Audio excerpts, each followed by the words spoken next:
ছেলেটি তার গার্লফ্রেন্ডকে না জানিয়ে একটি লাক্সারিয়াস গাড়ি কেনে এবং গাড়ির চাবি একটি সস্তা কাগজের স্টার ভর্তি বয়মের ভেতরে লুকিয়ে রাখে। এই জারটি তাকে জন্মদিনে উপহার দেয়। তার লোভী গার্লফ্রেন্ড বক্সটি খুলতেই তার চেহারা ফ্যাকাশে হয়ে যায়। কাগজের স্টারের জার দেখে সে এতটাই রাগান্বিত হয় যে এটার ছবি তুলে সে তার বান্ধবীদেরকে পাঠায়। 7 বছর সম্পর্কের পর এই আবর্জনা সে আমাকে দিয়েছে। তার বান্ধবীরা হাসতে থাকে এবং বলে, তোমার বয়ফ্রেন্ড কত সস্তা, এরকম গিফট তো কোনো বাচ্চাও দেয় না। সে যতবারই এটাকে দেখে ততবারই তার রাগ বাড়তে থাকে। এদিকে তার বয়ফ্রেন্ড কিছু বুঝতে পারে না এবং তাড়াতাড়ি গাড়ি চালাতে থাকে যেন সামনের ট্রাকটাকে ধরতে পারে। ওই ট্রাকের মধ্যেই ওই লাক্সারিয়াস গাড়িটি ছিল যেটা তার আসল উপহার। সে খুশি ছিল, সে ভাবছিল সে তাড়াতাড়ি তাকে প্রপোজ করবে, কিন্তু সে জানতো না কয়েক মিনিটের মধ্যেই সব বদলে যাবে। তখনই মেয়েটি পাশ দিয়ে যাওয়া একটা লাক্সারিয়াস গাড়ি দেখে এবং সেটাও একটি গিফট ছিল যার ছবি তুলে সে বান্ধবীদেরকে পাঠায়। সে বলে, দেখো কত চমৎকার গিফট, আর আমারটা তো দেখানোর যোগ্য না।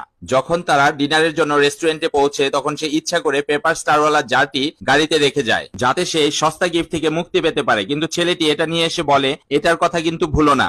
মেয়েটি আরো রেগে যায় এবং তার বান্ধবীদেরকে বলে আজকে ওকে একটা উচিত শিক্ষা দিব। ছেলেটি কিছুই জানতো না এবং খুশি খুশি ব্যাংকুয়েট হলে চলে আসে। ছেলেটি এক পাশে এসে তার বন্ধুকে মেসেজ করে, তাড়াতাড়ি গাড়িটি বেসমেন্টে পার্ক কর আর রিংটি নিরাপদে রেখে দে, আজ আমি ওকে প্রপোজ করব। ছেলেটি যখন তাদের ভবিষ্যতের স্বপ্ন দেখছিল তখন তার গার্লফ্রেন্ডের তাকে ছোট করার প্ল্যান চলছিল। সে তার বান্ধবীদের গিফটগুলো একটা একটা করে খুলছিল, সবই দামি ছিল, এমনকি সেটার মধ্যে স্বর্ণও ছিল। সব গিফটের প্রশংসা করার পর সে তার বয়ফ্রেন্ডের জারটি নিল। তার বান্ধবীরা হাসতে শুরু করলো, এই ভাঙ্গারি কে দিয়েছে, এটা কি কোনো বাচ্চাদের পার্টি? একজন বান্ধবী বলল, তোমার বয়ফ্রেন্ডের গিফট কোথায়? সে জারটি তার বান্ধবীকে দিল।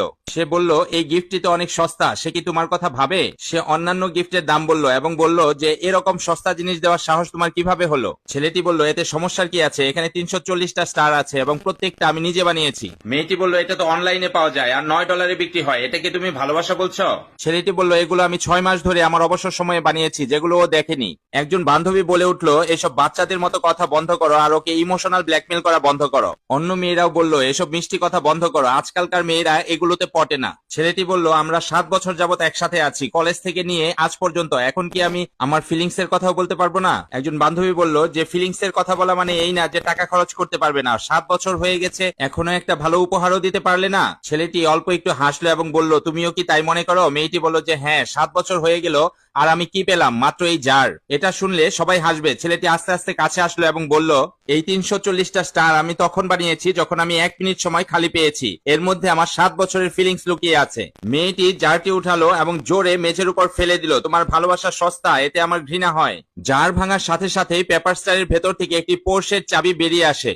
দর্শক, যার চোখ শুধু দামি জিনিসের মূল্য খুঁজে সে কখনো প্রকৃত ভালোবাসা চিনতে পারে না। আজকের ভিডিওটি কেমন লেগেছে অবশ্যই কমেন্টে জানাবেন, আর ভালো লাগলে লাইক, কমেন্ট এবং শেয়ার